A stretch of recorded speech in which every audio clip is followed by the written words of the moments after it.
Yes, particularly in respect of the Auditor General, because the Constitution is very clear in Article 187, subclause 15.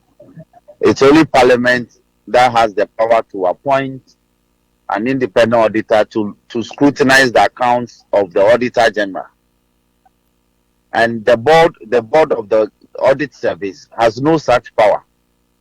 So for the board chairman to appoint an audit firm to, as it were, audit the accounts of the Auditor General and some other senior officers is grossly unconstitutional, particularly in respect of the Auditor General himself. So he is allowed by the Constitution to perhaps audit those senior officers, but not the Auditor General. You know, even the auditing of the accounts of the Ghana Audit Service itself, I think that it's a management decision. But for him to, as it were, include the Auditor General in that scrutiny is in breach of the constitutional provision, as I have outlined in my statement. And to that extent, he hasn't got the mandate. He's usurping the powers of Parliament in that case. I was going to read from yesterday's daily graphic, but I think his stance is that he's allowed under the Constitution to do certain things. Once I want to read from I wish I had the daily graphic. I was just trying to get it. Whose position? The position of the board of the Audit Service, the board chairman of the Audit Service.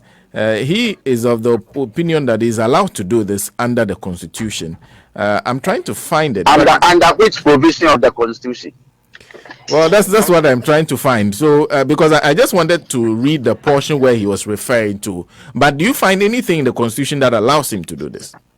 No, because I see that if you look at Article 187, Article 187, which deals with the creation of the office of the Auditor General, and the fact that clause 15 of that article, that's 187, specifically mentions Parliament as having the mandate to appoint. In fact, the mandate that Parliament has is also to look for an independent auditor to audit the accounts of the Auditor General. And if I may read that to your hearing, it says that the accounts of the office of the Auditor General shall be audited and reported upon by an auditor appointed by Parliament. Is the board chairman saying that it is Parliament of the Republic of Ghana? Is that what he's saying? So what should he have done if he found the need for those accounts to be audited? If he had basis for the auditing of those accounts? So as the board chairman, you write to Parliament. You write to the Speaker of Parliament. Or you write to the Clerk of Parliament to bring it to the attention of the Speaker of Parliament to, as it were, pursuant to Article 187, subclause 15, to appoint an independent auditor to look into the accounts of the Auditor General. You don't take that mandate from Parliament and usurp it. That is my position in the matter. I've just found where he was referring to. Is Article 1893A. Yes. Okay, 3B actually. It says that he quoted this particular aspect in the daily graphic story I read yesterday. It says, I think, let me just do the 3 first. I have seen it and it's here. Okay. Article 189, clause 3, subclause 3B. Yes. It says by constitutional instruments, make regulations. Is that it? Yes. Make regulations for the effective and efficient administration of the audit service. Is there any way that can be interpreted to back what he's doing? How on earth can this constitute auditing of the accounts of the Auditor General, which specifically is provided for under Article 187.15? This is what they do. This is how they bastardize the law and go about doing things and breach the constitution flagrantly. So the Auditor General had raised this issue a bit earlier. Do you, at least, did you anticipate that at least Parliament could have intervened in the matter? Or because he has not come before Yes, Parliament? I have not. Oh, okay. Let me see if we can get him back on the line. Let's see how this issue can be resolved, because it's an issue that needs to be resolved as soon as possible. So let's see how we can resolve the issue. Okay. So we have the line terminated. Yes, the line terminated. Yes, I have not heard the Auditor General on the matter. I've actually seen, I think, either a statement or a small article that is written on this matter. This matter came up, I think, a bit earlier, before the appointment of the private firm to audit the travels. But essentially, how can Parliament intervene in this situation? Can you, as a member of Parliament, raise it with the Speaker? Yes, I intend to do that on Friday, when business statement is to be taken for next week. What will the Audit Service Board Chair be risking if he decides to go ahead with what he has started and finish it? He is breaching the Constitution. He's breaching the Constitution flagrantly, and he's mischievously saying that he's doing so pursuant to Article 189 3B. 3B has nothing to do with auditing of accounts. It talks about the promulgation of a constitutional instrument to make regulations for the effective and efficient administration of the audit service. The promulgation of the constitutional instrument lies with the Attorney General. He is supposed to bring the instrument for Parliament to ratify so that it becomes a regulation. How does it involve auditing of accounts? How does this involve auditing of accounts?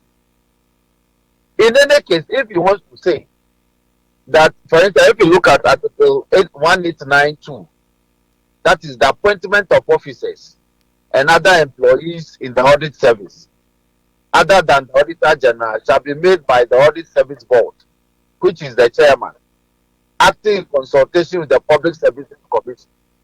Even this has to do with appointment. And let me tell you this. There's another revelation, and this is the scandalous revelation. We are discovering that the chairman of the audit service, the chairman of the Audit Service Board, Mr. Dayi MP, is a senior audit officer of K&A Accounting Services. We are trying to verify this information, and if this is true, then it's a scandal. It means he has appointed his own audit firm to audit the accounts of the Auditor General. The man who is making the appointment is a senior auditor. That's what you are finding. Go to Google and key in K&A Accounting Services Ghana and see there's a managing partner. There's a managing partner, and there's a K. Ajimandia, who is listed as a senior auditing officer of the firm. Is it not the same? Is it not the same person who is the chairman of the Audit Service Board? Okay. And he said if that happens, it is scandalous and it's not something that's supposed to happen. Yes. How do you appoint? How do you, as chairman? That's a conflict of interest situation, and that's corruption.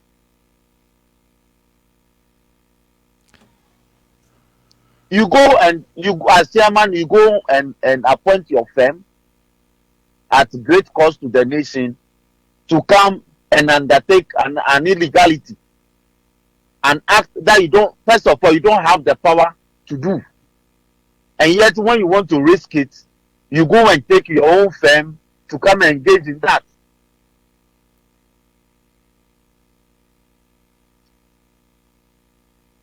I want to ask a question in relation to what can happen subsequently, because maybe under this administration he would have done it and perpetuated the illegality and unconstitutionality. Go ahead. No. If I raise the matter, if I raise the matter and it is established, in fact, it's a daily graphic publication, so I know that daily graphic must have verified the story that indeed a private accountancy firm, an audit firm, has been appointed to actually audit the accounts of the Auditor General, which is unconstitutional, is in breach of Article 187(15) of the Constitution, and to that extent, we will have to invite him to Parliament to come and answer to questions. Well, it was copiously quoted in that story anyway, so I'm sure it is true. Very well. So Friday I'll raise this matter and we'll see how it plays out.